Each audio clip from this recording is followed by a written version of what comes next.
Έγινε τούτη η συζήτηση εχθές στη Βουλή για τη μικροκινητικότητα. Και έφυγε ο Χαραλάμπος ο Θεοπέμπτου και είπε ότι έκαμε λάθος εδώ και 10 χρόνια που στη Βουλή έβαλε έναν νόμο να απαγορεύονται τα αυτοκίνητα μέσα στα κέντρα των πόλεων. Εν τω μεταξύ, ο παππούς με μένα, ο Λοΐζος ο Χατζηγιόρκη Λουφκιάς που το Φλαμούδι, πριν 10 χρόνια, εμείς και στο Ζήγιντζιν το διάστημα ο παππούς και η γιαγιά, και όποτε ερχόμασταν Λεμεσό, ελάλε Παναγία μου πόσα αυτοκίνητα ρε κουμπάρε, δεν παίρνω όσα είναι να έχουν τόσα αυτοκίνητα μες στην πόλη. Που τότε ο παππούς. Όπως και να έχει, η κουβέντα όλη ήταν για τα σκούτερ και τα ποδήλατα και τους κινδύνους που έχουν μέσα στις πόλεις, που τα βλέπουμε όλη μέρα που οδηγούμε μέσα στην πόλη. Τόση πολλή κίνηση, τόση πολύ κίνδυνος για τους ανθρώπους που εμπάσουν τις συσκευές τέλος πάντων. Και τα ποδήλατα. Τούτα ούλα δεν φταίνουν τούτοι που χρησιμοποιούν τις μικροσυσκευές.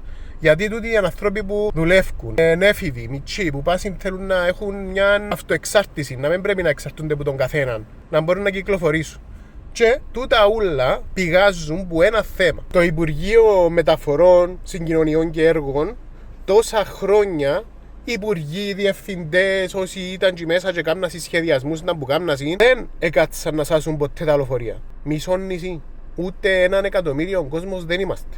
Το Λονδίνο είναι 12 εκατομμύρια και έχουν τόσες μεταφορές. Και όχι μόνο το Λονδίνο, παντού στην Ευρώπη. Τόσο απλό πράγμα που τι σημαίνει, εμείς στην Κύπρο δεν χρειάζεται να βάλουμε τόσες υποδομές, τρένα, ιστορίες και τραμ και ποτούτα που ακούμε τέλος πάντων. Το μόνο πράγμα που πρέπει να σάσουμε είναι τα λεωφορεία. Έχει σωστά λεωφορεία, συχνά λεωφορεία, με σωστές διαδρομές να καλύπτουν τις πόλεις και να καλύπτουν όλες τις πόλεις. Θα ήταν πολλά απλό. Δεν το κάνουν. Το πράγμα θα απελευθέρωνε πολλά πράγματα. Πρώτον, οι ηλικιωμένοι παιδιά. Τους ηλικιωμένους τώρα, ή που πρέπει να τραμπάρουν με τους γιατρούς τους και ξέρω εγώ και να βγάλουν άδειες και δελτία υγείας για να κυκλοφορούν με τα αυτοκίνητα και να είναι επικίνδυνοι μες στους δρόμους, διότι δεν μπορεί να κάνεις. Να σκληρώσεις έσω, αφού δεν μπορούν να κυκλοφορήσουν. Κάπως πρέπει να κυκλοφορήσουν. Και τα μέρκει είναι το άλλο κομμάτι. Πώς διούμε άδειες αυτοκινήτων?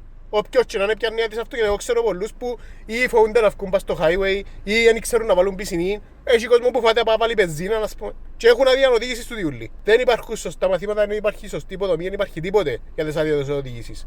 Και είναι οι οδηγοί που φταίσουν, που δεν ξέρουν να οδηγούν. Που είναι το κράτος που φταίει, που έβαλε σωστές δομές. Μετά έχεις τους έφηβους και τα μωρά που πας σχολείο που δημιουργούν την ούλη την κίνηση με τους γονείς που πάσουν και έρχονται. Και με τα φροντιστήρια. Άλλον γίνω με το θέμα της παιδείας που πρέπει να πηγαίνουν φροντιστήρια οι μητσοί και έχουμε δωρεάν παιδεία κατά τα άλλα. Άρα οι έφηβοι και οι μητσοί που πάσουν σχολείο έπρεπε να μπορούν να κυκλοφορήσουν εύκολα και άνετα με τα λεωφορεία όπως γίνεται σε όλη την Ευρώπη. Και ερχόμαστε δαμέ και φταίμε τον κόσμο που δουλεύει και θέλει να κυκλοφορήσει άνετα οι μητσοί επειδή βαστούν τα σκούτερ.